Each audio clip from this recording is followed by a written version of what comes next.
And as Muslim, we know how praying in Jama'ah is such, not only for our physical and mental well-being, but also for our spiritual well-being. It's such an important issue or a daily routine for us, which we, unfortunately, at the moment, we can't do it. We cannot go. And we have returned to the same position as we were during March lockdown. So therefore, we'll try and find out what can we do, what are the responsibility of the management of the mosques that are out there, and we'll also try and find out about the places of worship. Should they be open, should they be closed, or what kind of restrictions are there put by the government under place of worship. So therefore, we'll be joined by Mr. or brother Kamran Hussain, who is a CEO of Green Lane Masjid. We all know a very famous mosque. They have got very strong social presence on Facebook page as well as on YouTube channel, and it's based in Birmingham. So let us take the opportunity to welcome brother Kamran Hussain. Assalamu alaikum. Wa alaikum salam. Thank you, brother Kamran Hussain. You are the CEO of Green Lane Masjid, a very famous mosque based in Birmingham. Those who are familiar with the area, and alhamdulillah, in London, we are also very familiar with your mosque. Now, let's start with you. You are in the management committee. So the first thing is about the place of worship. Now, the important question that comes to one's mind is, the government has not asked the place of worship. I understand it's not clearly or specifically guided towards the mosque to be closed down. So why majority of the mosques are closed during the lockdown? Brother Kamran.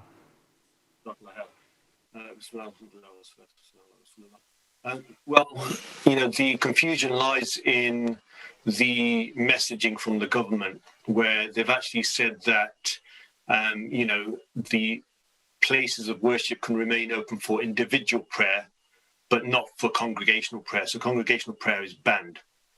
Now, anyone visiting the masajid knows that we have a number of precautionary measures in place: social distancing, wearing masks, reduced touch points. People are in the masjid for a much shorter time now. They're bringing their own prayer mats, they're wearing the face mask. There's regular cleaning, there's no children, no hugging, etc. So we've gone through quite rigorous reviews, risk assessments, working with Public Health England. And we've been praised for, the masajid have been praised for the way that they're managing things. But the confusion is around, congregational worship and individual worship. With all these precautions in place, there really isn't any difference for people in the masjid praying individually or praying together in congregation, because, with the imam at the front, with us all socially distanced, it is almost like praying individually. So that's some of the confusion. And that's why some of the, various religious communities, not just the Muslim community, have been campaigning for places of worship to remain open for communal worship. And in Birmingham ourselves, we've, got together and we've, as part of an initiative to put out a joint statement, and about 45 masajid have signed up, emphasizing this point to put a bit of pressure on the government and for them to reconsider the situation or at least understand it a little better. So that's why the masajid are really closing, because of the fact that they're saying that you can't do congregational worship, and that is the real purpose of the masjid. So certainly Jummah, is out of the question. And, really people don't come to the masjid just to pray individually. Now, saying that, ourselves, Green Lane Masjid, we are remaining open for individual worship. We realize that we're in the winter months right now. The days are shorter, the 5 daily prayers fall within just a few hours. So we know that people may be in and around the area and quickly need somewhere to pray. And that's why, allowing people to come in on an individual basis, just in case of that emergency need, where they might be shopping next door and suddenly realize the time and need somewhere to pray, etc. So we are just, staying open for that reason, with the additional, necessary precautions of making sure people sign in, sanitize their hands, they're only in for 10 minutes, etc. They can't arrive in groups. And that should hopefully, minimize any risk. But saying that, the masajid are probably the safest places around right now. With all the precautions that we've got in place, we're probably safer than some of the shops and, working in the office. So really, we don't think there was a real need to stop congregational worship in the masjid, but it's really probably just a lack of understanding on the government's, position in how they understand Islamic worship. And we don't have any representative from the government. That's why I'll have to ask you briefly if you can respond. Government might say to you that there was not enough representation from Muslim community about this matter to be explained to the government, and perhaps that's why they do not know the full story behind how the Muslim worship or prayer place of worship work. What would your response be? Well, actually, the Muslim community wasn't really engaged, and we appreciate that some of these decisions were made quite quickly by the government. They had a fair bit of time to prepare for it, but some of these decisions were made quite quickly, and because of that, they didn't really engage get a wider consensus from the Muslim community. But saying that, a lot of the masajid have grouped together, they have put joint statements together, not just from Birmingham. The MCB is also lobbying them as well, and it's not just the Muslim community. The churches, even the Sikh community is up in arms over the whole thing. Got literally less than 1 minute. If you can explain your masjid, Green Lane Masjid, how has it helped during COVID-19, especially during the first lockdown? Briefly, if you can share with us certain small activities. Yeah, alhamdulillah. Can you hear me all right? Yes, I can hear you clearly. Please go ahead. Yeah, okay. So, alhamdulillah, not just the Green Lane Masjid, but all the various masajid, right, have done a phenomenal job over this period, right?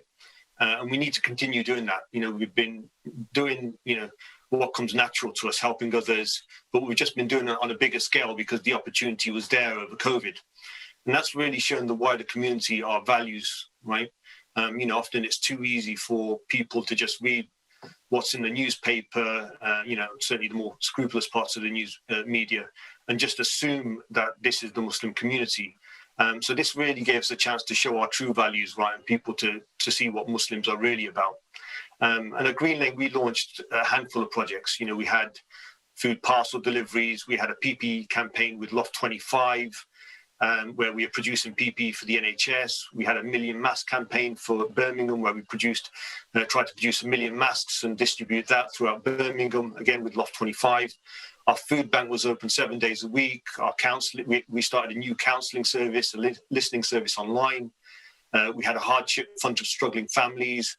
And also we increased all our education output online to keep the kids and adults, busy over the lockdown period. And alhamdulillah, this all created some good coverage, as I said, for the Muslim community. And this is despite some of the less scrupulous parts of the media trying to demonize the Muslims over this time, by highlighting pictures of Muslims whenever they had a report on infections increasing. So subconscious messaging from some of the, less scrupulous parts of the media helped us, combat that. Very much for that. Surely it's an incredible work that you are doing, your masjid is doing, and the community in Birmingham is doing. So once again, I'd like to congratulate you, and hopefully, inshallah, you will continue with your good works. Brother Kamran Hussain, I'd like to thank you once again for coming into this program, and inshallah, we hope to see you again in near future. Thank you once again. Now, my dear viewers, we have been listening to Brother Kamran Hussain, who is the CEO of Green Lane Masjid. People who live in Birmingham, around Birmingham, it's a very famous mosque out there. It's a very large, big mosque out there. And the contribution that they're making towards the community there is second to none. As we have heard him about the food banks being open 7 days a week, about supplying PPE to the NHS, to the hospitals, about counselling services that the mosque are providing, and many more other services, perhaps due to the limitation of time, Brother Kamran couldn't mention, but I'm sure if you go to their website, you will be seeing a lot of works the Green Lane Masjid is doing that, alhamdulillah, not only they're benefiting the society or the Muslim community, but also putting positive message out there, essentially representing Muslim community at large. And one of the things Brother has mentioned about the media issue, yes, I would like to take a point there. Yes, there are, unfortunately, Muslims sometimes through broadcast media or through print media, the limelight of Muslim perhaps is not so favorable. But at the same time, there are some good journalists or good representation out there. So what we have to do is, as a Muslim community living in the Western society, it's also our responsibility to make sure whenever there is some positive news that requires some limelight to be thrown into, then we should communicate, we should make sure it's out there on media so that it can be easily picked up, and we should try our level best rather than always continuously blaming any particular sector or organization or any media. Inshallah, that was a very clear message out there. Alhamdulillah, Green Lane is just an example. There are a lot of other masajid, big masajid in big cities and metropolitan cities that are providing services. So the place of worship, Just let me make it very clear, due to some messages that I've seen on social media platform, the government is not targeting any masajid. They have provided a rule for places of worship. Inshallah, next time, if we can lobby them more stronger, then hopefully, inshallah, next time there might be a different policy when it comes to congregational prayer.